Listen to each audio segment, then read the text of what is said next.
Okay, so let's dive into this. Our deep dive today takes us back to 1981. We're landing right in Shinjuku's Kabukicho. Ah, Kabukicho, the famous city that never sleeps. Exactly. And this whole environment, it was built on, well, desire, sure, but really critically on absolute discretion, especially around the Japanese Love Hotel. Yeah, those places were engineered really for total secrecy. You didn't even talk to a person face to face usually. You'd pick a room from a lit up board, maybe pay a cashier hidden behind smoked glass. The whole point was anonymity. Right. But here's a dark twist, the irony of it. This system, designed specifically to protect secrets, to shield people, it accidentally created the perfect hunting ground for a predator. Total anonymity became his best tool, his accomplice, you could say. That's the core of it, isn't it? This paradox. And for 4 months, March to June 1981, that anonymity allowed a killer to strike repeatedly. 3 women were killed. The Shinjuku Kabukicho murders. And if you look at who he targeted, the victimology, it's just tragic. He went after women who were already, sort of marginalized. Making it harder for police. Exactly. They were already sort of off the grid. Like the first victim, Hostess A, 45 years old, a runaway, apparently using a fake ID. Or Hostess B, never even identified, possibly Taiwanese, they thought. These women had almost no safety net. And the physical evidence, it points to how he got control initially, right? It wasn't a big struggle at the start. Yeah. And what's really chilling is the MO, the modus operandi. Forensics found a powerful stimulant drug in all 3 victims. And crucially, it was ingested orally. Orally. So slipped into a drink. That's a strong implication, yeah. It connects directly to his likely approach. Meeting the victim, maybe in a coffee shop like he did with the woman who survived, and then drugging her drink before they even got to the hotel, incapacitated beforehand. So it's calculated, pre-planned incapacitation, but then the strangulation with the second and third victims, he used their own pantyhose. That feels different. More personal. Ritualistic. Absolutely. The drug was for control, seems like.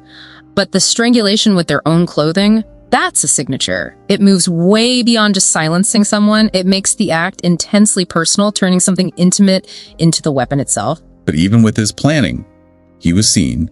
Hotel staff saw him. The survivor saw him. They gave a description. They did. Short, around 160 centimeters, so what, 5'2"?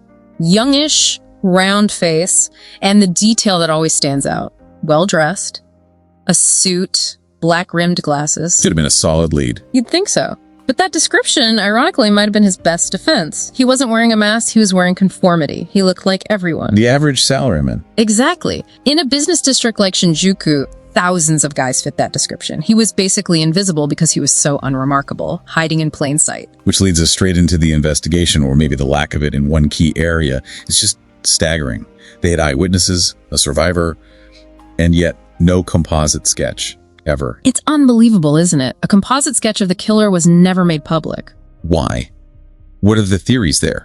Well, a couple of possibilities. Neither of them great. Was it, institutional bias? Maybe the police didn't fully trust the accounts of hostesses or Love Hotel staff. Yeah. Or perhaps they genuinely feared that putting out a sketch of such a generic-looking guy would just swamp them with false leads. Paralyze the investigation. Right. But whatever the reason behind closed doors, the result was the same. Not creating or releasing that sketch pretty much guaranteed he'd get away. It was a catastrophic failure. And he did get away. The trail just went completely cold. Eventually, 1996, the statute of limitations ran out. Case closed, legally speaking, frozen. Yeah, and that expiration, the fact that this case, among others, couldn't be prosecuted anymore, it caused huge public frustration. Real anger. Didn't that lead to some changes later? It absolutely did. That public anger was a major factor, a real catalyst behind Japan abolishing the statute of limitations for murder back in 2010. But there's also a more immediate practical legacy. The killer used that total anonymity of the love hotels, right? Well, the industry itself reacted. Those murders directly led to security cameras becoming standard practice in love hotels. That system of absolute secrecy, it had to be compromised for safety. So the man in the suit and glasses just melted back into the crowd, vanished. Yeah. Which leaves a final thought, I guess, for you listening. Did the killer just stop because that one woman managed to fight back and survive? Or was the real win here, for society maybe, the death of that very anonymity he used as a weapon?